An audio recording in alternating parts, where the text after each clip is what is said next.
رات کے 4 بجے کا وقت تھا۔ آسمان پر تاریکی چھائی ہوئی تھی۔ وہ ہمیشہ کی طرح اپنی مخصوص حالت بنائے گھپ اندھیرے کمرے میں بیٹھا تھا، سگریٹ نوشی کر رہا تھا۔ نیند اس کی آنکھوں سے کوسوں دور تھی، آنکھوں پر کوئی بوجھ نہ تھا، شاید کہ مسلسل جاگ کر روتے رہنے کی وجہ سے تھا۔ کیوں تعبیر، آخر کیوں تم میری پہنچ سے اتنی دور جا چکی ہو کہ میں چاہ کر بھی کچھ بھی نہیں کر پا رہا؟ وہ زیر لب کہتا ہوا موبائل میں چمکتی اس کی تصویر کو دیکھنے لگا۔ آتش کی آنکھوں سے بے ساختہ آنسو جاری ہونے لگے۔ ایک بار، صرف ایک بار تم مجھے واپس مل جاؤ، آئی سویئر میں سب کچھ ٹھیک کر دوں گا۔ وہ جیسے اس کی مسکراتی تصویر کو دیکھ کر التجا کی کر رہا تھا۔ کیا تھا وہ، اور کیا سے کیا بنا دیا تھا اسے عشق نے؟ گناہوں کی دلدل سے نکل کر اس نے جینا سیکھا تھا، مگر ایک بار پھر وہ ان گناہوں کی زد میں آ چکا تھا۔ تم ایک بار تو مان لیتی، میری بات بھروسہ تو کرتی، مجھ پر جانے سے پہلے صرف ایک بار مجھ سے صفائی تو مانگنی ہوتی۔ تم نے تو آج یہ سب نہ ہو رہا ہوتا۔ وہ مایوسی سے کہتا ہوا اپنی لڑیوں کی مانند گرتے آنسوؤں کو صاف کرنے لگا۔ میں کتنا خراب بنتا جا رہا ہوں نا تعبیر، دیکھو سب کچھ کھو دیا میں نے، میرے پاس کچھ بھی نہیں بچا سوائے اس شراب کے۔ وہ شراب کے گلاس کو اٹھا کر گھونٹ بھرتے ہوئے کہنے لگا۔ تبھی ایک آواز اس کے کانوں سے ٹکرائی۔ تعبیر تمہیں کبھی بھی نہیں ملے گی آتش، تم ایک گنہگار انسان ہو۔ وہ جو دل میں خود کو تعبیر کے مل جانے کی تسلی دے رہا تھا، اچانک سے کرٹ کھا کر سیدھا ہوا۔ آخر کس سمت سے یہ آواز سنائی دی تھی؟ وہ پورے کمرے میں نظر دوڑانے لگا، مگر اندھیرے کے سوا اور کچھ نہ تھا۔ نہیں ہوں میں گنہگار، منافع میں سر ہلاتا ہوا زیر لب گویا ہوا۔ سامنے تعبیر کا عکس نظر آیا تو وہ آنکھوں میں آنسو لیے کھڑی اسے ہی دیکھ رہی تھی۔ آتش تعبیر کو دیکھ کر جیسے ساکت سا رہ گیا تھا۔ کتنی اداس تھی اس کے چہرے پر، اس کا کتنا درد تھا۔ کس قد میں کھڑی وہ اسے دیکھ رہی تھی۔ تعبیر، وہ زیر لب کہتا ہوا دیوانوں کی طرح مسکرا اٹھا، جیسے اسے اس کے جینے کی وجہ واپس مل چکی ہو۔ وہ جیسے ہی اٹھنے لگا، تعبیر نے ہاتھ کے اشارے سے اسے روکا۔ وہیں رہیں، قریب مت آئیے گا۔ آتش نے ناسمجھی سے اسے دیکھا تھا۔ وہ برس آئی آواز میں کہتے ہوئے شکوہ کن نگاہوں سے اس کی حالت دیکھ رہی تھی۔ بکھرے بال، بے رونق چہرہ، آنکھوں کے گرد سیاہ حلقے، بڑھتی ہوئی داڑھی۔ وہ کیا وہی آتش جلانی تھا جو اس دنیا میں سب سے زیادہ خوبصورت نوجوان دکھائی دیتا تھا؟ مگر اس وقت تو وہ کسی عشق میں بری طرح ہارے ہوئے پاگل نفسیاتی شخص سے کم نہ لگ رہا تھا۔ تعبیر، یہ کیا کہہ رہی ہو تم واپس آ گئی ہو نا؟ مجھے اپنے پاس آنے دو پلیز، مجھے ورنہ اور نہ تڑپاؤ۔ آتش تڑپ کر کہتا ہوا اٹھ کھڑا ہوا، جس پر وہ 2 قدم دور ہوئی۔ تعبیر، کہاں تھی تم؟ کتنا ڈھونڈا، کتنا رویا ہوں تمہارے لیے میں۔ کیوں گئی تھی تم مجھ سے دور؟ دیکھو اب تم آ گئی ہو نا، تو اب تم کہیں بھی نہیں جاؤ گی، میں تمہیں کہیں بھی جانے نہیں دوں گا۔ آتش اپنی نیلی سرخ بھیگی آنکھوں میں کئی حسرتیں لیے اس کے قریب آنے لگا، جس پر تعبیر مزید دور ہوئی۔ وہ ضبط سے آنکھیں بند کیے کھڑی تھی۔ آتش اس کے اس مسلسل اس عمل پر محویت سے اسے تک رہا تھا۔ کیا وہ نہیں چاہتی تھی کہ آتش اس کے پاس ہے؟ میں آپ کے ساتھ آپ کے پاس نہیں رہ سکتی آتش، تعبیر نے درد سے ٹور لہجے میں کہتے ہوئے اسے دیکھا، جو یہ جملہ سن کر مزید اذیت میں مبتلا ہو چکا تھا۔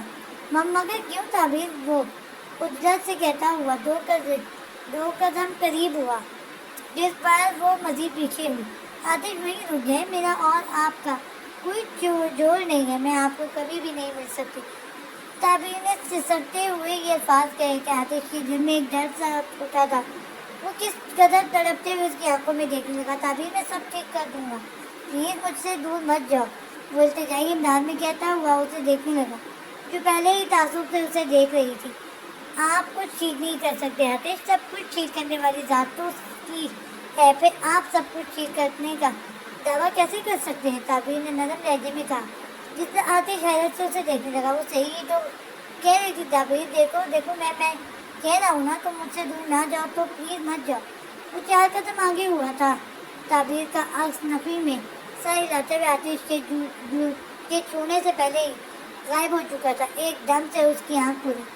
وہ اب تک اسے اسی پوزیشن پہ بیٹھا نہیں کہ جھونکے کی نظر ہوا تھا. اطراف میں نظر دوڑانے پر پتہ لگا وہاں کوئی نہ تھا. یہ صرف چند لمحوں کا خواب تھا. میں گنہگار نہیں ہوں، مگر میں یہ کیسے بھول گیا تھا کہ وہ ذات کتنی بڑی ہے. آتش کو ہوش تو اب آیا تھا. وہ کیا کر رہا تھا؟ وہ گناہ ہی تو کر رہا تھا. وہ توبہ کرنے کے بعد پھر سے شراب پینے لگا تھا. تو کیا وہ گنہگار نہ ٹھہرا؟ آتش کا پورا وجود پسینے میں شرابور ہو چکا تھا. تعبیر تمہیں کبھی بھی نہیں مل سکتی آتش، تم ایک گنہگار انسان ہو. پھر سے وہی جملہ اس کے بند کمرے میں گونجنے لگا. آتش نے تڑپ کر دونوں ہاتھ کان پر جمائے. نہیں، میں گنہگار نہیں ہوں. وہ صرف میری ہے، صرف میری. وہ مسلسل کانوں پر ہاتھ رکھے دیوانہ وار چیخے جا رہا تھا، مگر وہ جملہ اب تک اسے سنائی دے رہا تھا. تعبیر تمہیں کبھی بھی نہیں مل سکتی آتش کی حالت شاید کوئی دیکھتا تو اسے پاگل ہی سمجھتا. سچے دل سے مانگا جائے تو وہ ضرور دیتا ہے. تعبیر کی میٹھی آواز اس کے کانوں میں رس گھولنے لگی تھی. آس پاس کوئی نہ تھا. اس بند کمرے میں 2 مہینے گزارے تھے. اس نے تعبیر کی یادیں، اس کی باتیں، اس کے جملے، اس کی ہنسی، سب کچھ وہ محسوس کرتا تھا. تو کیا ایک بار پھر مجھے اسے رب سے مانگ لینا چاہیے؟ آتش کے دل نے بے ساختہ کہا تھا. تبھی آتش نے ایک نظر برابر میں رکھی شراب کی بوتلوں کو دیکھا تھا جن سے آج 2 مہینوں بعد وہی بو اٹھنے لگی تھی. وہ حقارت بھری نگاہوں سے ایک سیکنڈ نا، یہاں پہ تھوڑا سا ایک مسٹیک آ رہی. بوتلوں کو دیکھا تھا جن سے آج 2 مہینوں بعد بھی وہی بو اٹھنے لگی تھی. وہ حقارت بھری نگاہوں سے ان بوتلوں کو دیکھتا ہوا ادھر سے اٹھ کھڑا ہوا. لوٹ آؤ اپنے رب کی طرف. فجر کی اذان اس کے کانوں میں رس کھولنے لگی. وہ کاؤچ پر رکھی چادر اٹھا کر ان بوتلوں پر ڈالتا ہوا خود بات لینے چلا گیا.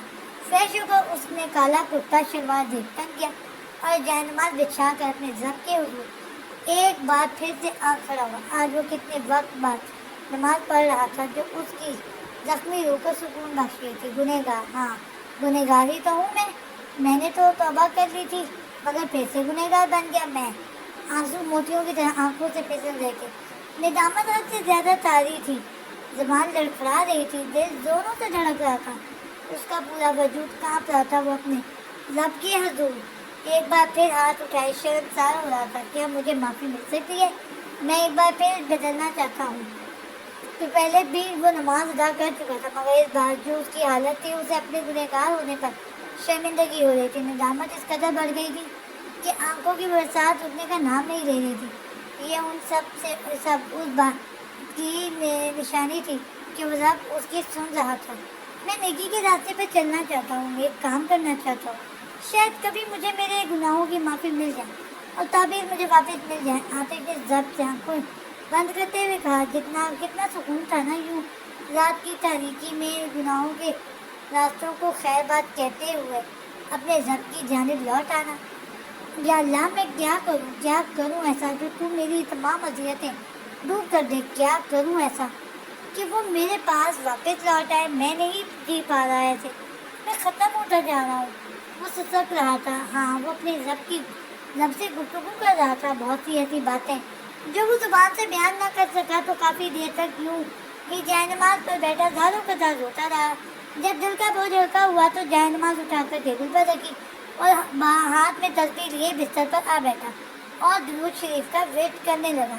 اور اسی دوران اس کی آنکھ لگ گئی. دوپہر 1 بجے کا وقت تھا جب بجاج صاحب اس کے کمرے میں آئے. اس سامنے کا منظر دیکھ کر بالکل حیران تھے. کل جو شخص پبلک پلیس پر جھگڑا کر کے آیا تھا، جو کئی راتوں کا سویا ہوا نہ تھا، وہ آج ہاتھ میں تسبیح لیے پرنور چہرے کے ساتھ آنکھیں مونڈے سکون کی نیند سو رہا تھا. آتش، بجاج صاحب کو یہ سب کسی خواب سے کم نہ لگ رہا تھا. وہ چلتے ہوئے آتش کے پاس آ بیٹھے جو بمشکل بیٹھے بیک گراؤنڈ سے سر لٹکائے سو رہا تھا. کتنا سکون تھا آج اس کے چہرے پر. ہر احساس سے آری یہ سرشباب چہرہ آج کسی الگ ہی انداز میں چمک رہا تھا. آتش بیٹا، وجاہت صاحب نے اس کے ہاتھ سے تسبیح لیتے ہوئے اسے پکارا، جس پر وہ میں سکیڑتا ہوا آنکھیں چھوٹی کر کے انہیں دیکھنے لگا.